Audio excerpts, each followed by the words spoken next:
What do you do if your ex monkey branched into a new relationship? That's what we're going to be talking about in this video. But first, my name is Clay with modernlove.life, where we help you get the great loving relationship you're looking for without mind games, without playing hard to get, and without having to pretend to be someone or something that you're not. And if you like what we're doing in this video, anytime, any point you like what we're doing, hit that thumbs up button. It helps us out. Subscribe to the YouTube channel, all that good stuff. I also wanted to let you know that we do have our new course. It's on communication, high stakes communication, called Effortless Connection. You can find that down in the description box below this video. Check it out. If it seems like a good fit for you, you're more than welcome to sign up. If not, no worries. Let's go ahead and get on to this video though. So monkey branching, this is a term that basically means when someone leaves one relationship and immediately goes into another relationship. It's based off of some sort of theory that, you know, a monkey won't let go of one branch until it has another branch in its clasp. Only then does it feel safe to let go. And, you know, sometimes people behave in a similar sort of way in relationships. You know, they won't let go of one relationship that's not working for whatever reason, unless they have some other relationship already lined up and ready to go.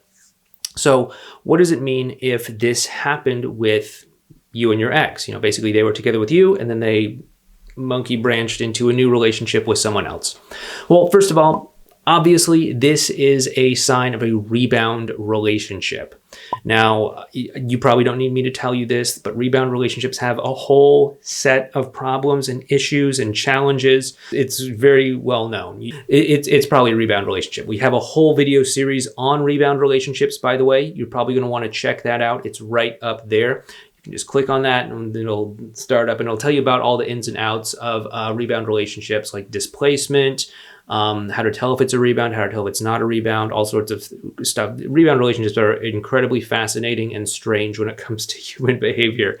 But basically, there were probably issues in your relationship that were brewing for a while, right?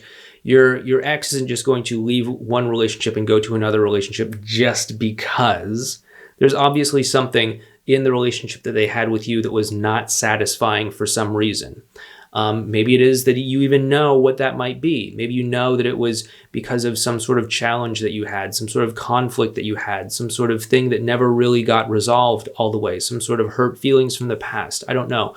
But whatever that was, that you can look at as the actual point when the breakup happened, but they stayed with you and the relationship sort of emotionally sort of deadened until they could kind of get things ready to the point where they could then monkey branch into the next relationship. And you can look at that point when things got bad as the emotional point where the breakup happened, not necessarily that conversation that you had where it's like, we need to talk. So things haven't been working with us, and by the way, I'm dating Chad over here. Like, no, like that's not when the relationship fell apart. It fell apart when the emotional disconnect started to happen in the first place. Okay. And so if you want to save things between you and your ex, you need to address what that original emotional fracture point was, whether that was a break of trust, whether that was they just didn't, you know, feel an emotional connection to you, whether that was you didn't do what you said you were going to do, whatever it was, you got to start by looking at that. And then you have to demonstrate to them that things are going to be different moving forward. Now, the beneficial thing about all of this is that, you know, your ex is in a rebound relationship. And rebound relationships are a little bit different in that, you know, the relationship that they're having now, the one that they monkey branched into, is really a reaction to the relationship that they had with you, right? So whatever wasn't working in that relationship is informing their choice in this new relationship. And you'll see this in all sorts of strange ways, like, you know, oh, they'll get into a relationship with someone who's the exact polar opposite of you, or, you know, shockingly similar to you in like eerie sorts of ways. These are very high rebound relationship frequency activities that people have observed. And there's all sorts of other things as well too, like psychological displacement. Which is basically where, you know, you and your ex had a certain level in your relationship. Maybe you were talking about moving in together, or talking about getting engaged, or maybe you were engaged and talking about getting married, or whatever. And then they end up in this new relationship, and then they just kind of like fast forward that relationship up to about the same level of commitment. And it's like, whoa, it took us like a year to talk about getting engaged, and you're getting engaged in a matter of like 2 months. What's up with that? It's not that this new relationship is so much better. It's just that they have a certain level of comfort in the relationship that they had with you, and they want to fast forward this new relationship to that similar level because it feels comfortable, it feels familiar, it feels safe to them. And so they want to experience that as quickly as possible.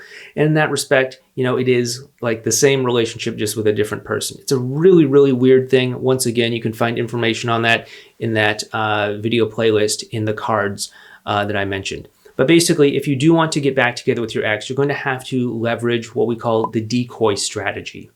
And the decoy strategy, this comes from a book by Dan Ariely called Predictably Irrational. And he actually talks about this. I believe it's in the first chapter of the book. So you're not going to have to get too deep into it if you're not a big reader.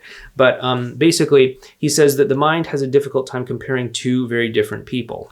If, it's like, okay, am I better than this other person? Is this other person better than me? It's hard to say, right? But the mind can make decisions much more easily between two similar things, even to the exclusion of other options out there, which means that if there's like the version of me that you broke up with, and then there's a better version of me, an upgraded version of me, a version of me that got my stuff together, versus a third option, you're gonna sort of ignore that third option and then choose which one do you like better, the old version of me or the new version of me. That's kind of how the decoy strategy works. And so you want to be able to leverage that in order to reestablish an emotional connection with your ex, rebuild it, and get them to, potentially get back together with you. Now, of course, we want to address the core issues about why the two of you broke up, which is what you want to do as the two of you are exploring what is possible between the two of you together. You want to address that, demonstrate to them that whatever caused that initial emotional rift in the first place is resolved and it's not going to come back, okay? And that's what's really going to make this decoy effect work. We can't just talk about how we've changed. We can't just talk about how things are better. We have to demonstrate through our actions, our words, our deeds. I guess words, yeah, but we're also demonstrating to them through how we're conveying things through our way of being. I mean, the specifics about what you're going to need to actually demonstrate kind of depend on how the two of you broke up in the first place, but that's the key takeaway here, okay? There's a lot that you can do when it comes to getting back together from a rebound. Obviously, we're just scratching the surface in all of this, but either way, you're probably going to be dealing with some high stakes communication issues. And if you do want to learn more about all of that, please feel free to check out our new course called Effortless Connection. It's available down in the description box below. Check it out. If it's right for you, you're more than welcome to sign up. If it's not right for you, don't worry. I'm not going to twist your arm. Anyway, thanks so much for checking out this video. Once again, if you do want to learn more about rebound relationships, we have that video series right over here. Or if you'd like to check out this video, that might be helpful for you too as well. But thanks so much. Please take care and hit that thumbs up button. Talk to you next time.